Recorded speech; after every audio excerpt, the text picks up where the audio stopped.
No one loves what they do more than Jon Rothstein. Rothstein is Mr. College Basketball, and this is his time. As he likes to say, this is March.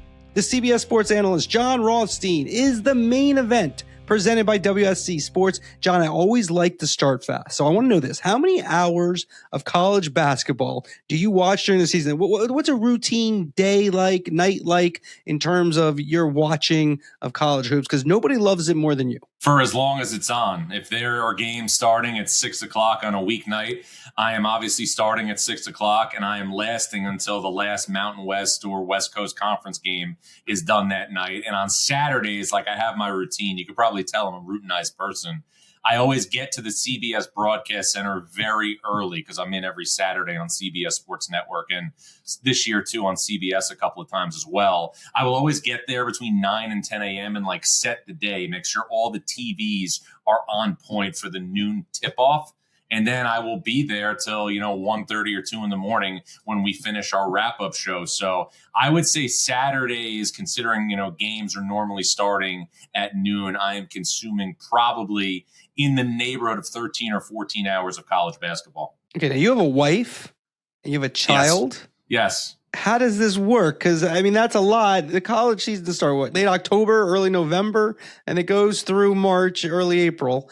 How does this work? My wife was semi-featured in a feature in The Athletic about a year ago that came out. And, a lot of people reference me that, she's a lot more interesting than you are. So I will just say this. Nobody reminds me more about how less important it is what I do than my wife. She's very supportive, but I can tell her that I, got a story, I got an interview where this is happening. And she says, cool, I'm going to take, Mila, that's our daughter's name, to a bar to meet some friends or whatever. I'll let you know. So I think it's really healthy, Andrew, to be honest with you, because obviously my wife is incredibly supportive. She is the greatest partner there is, but she also, and really, I think I saw this when I started to date her, she kind of opened my eyes to a world outside of college basketball. And it's a good reaffirmation that, there is a world outside of this kind of cocoon that we all live in sometimes in sports media. I think it's interesting as careers progress. I think all of us, and I don't know if you felt this way or friends of yours have felt this way throughout, obviously, the evolution of our career. But, sports media people, especially those of us who are on the air, we're an interesting species. We think that we're building and we're building and we're building. And all of a sudden, all of the moments and everything in our life is going to align. And we're going to be like Will Smith in The Pursuit of Happiness when he walks out of the building and he finds out that he got the job. But the truth of the matter is this: for anybody in sports media, if they ever accomplish what they dream to accomplish, it is not going to make them that much more complete as a person. So I think when you get a little bit older and your perspective changes, you ask yourself, what is this quest about? For some people, obviously, they want to call, a Super Bowl or a World Series or an NBA Finals. Other people want to call the Final Four. Other people want the fame that comes with it. They want to be somebody who's noticed at the bar, and they want to obviously talk shop with a bunch of strangers. Other people want great, wealth and so on and so forth. I think one of the biggest things that's happened for me is everything I think that's happened. And I'm so fortunate for the commitments that, my bosses at CBS have made, the last couple of years, especially. But I think everything that's happened to me has reaffirmed to me that the thing that I really love most is the doing in this job. And I remember, you'll appreciate this, over 20 years ago, before I got to CBS, before I started my television career at the MSG Network, I was freelance covering college basketball, maybe $50 to $100 an article.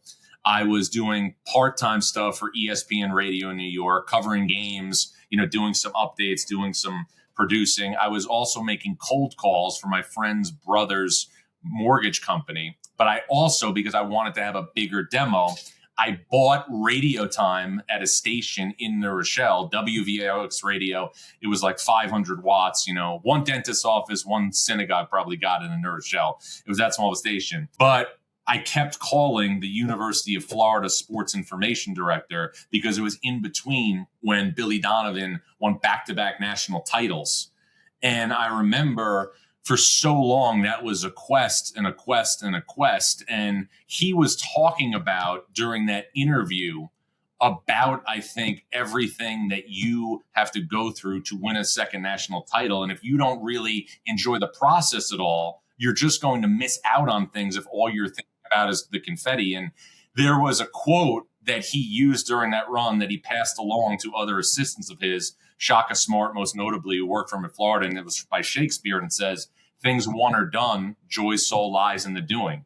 So I don't think I'd be able to have this perspective if I was 22 or 32. And now that I'm 42, I look back, as I set goals for myself. And as I've been fortunate enough to achieve some of them, thanks again to my bosses at CBS, I don't think I'd be able to appreciate just enjoying what I do as much as I do today. The reason I wanted to have Jon on, he's one of the characters in media. I mean, there's not that many characters, a lot of like cookie cutters, but Jon is definitely one of them. So we're going to get more into everything. If you want to listen to the rest of the podcast, andrewmarchand.com, andrewmarchand.com to listen.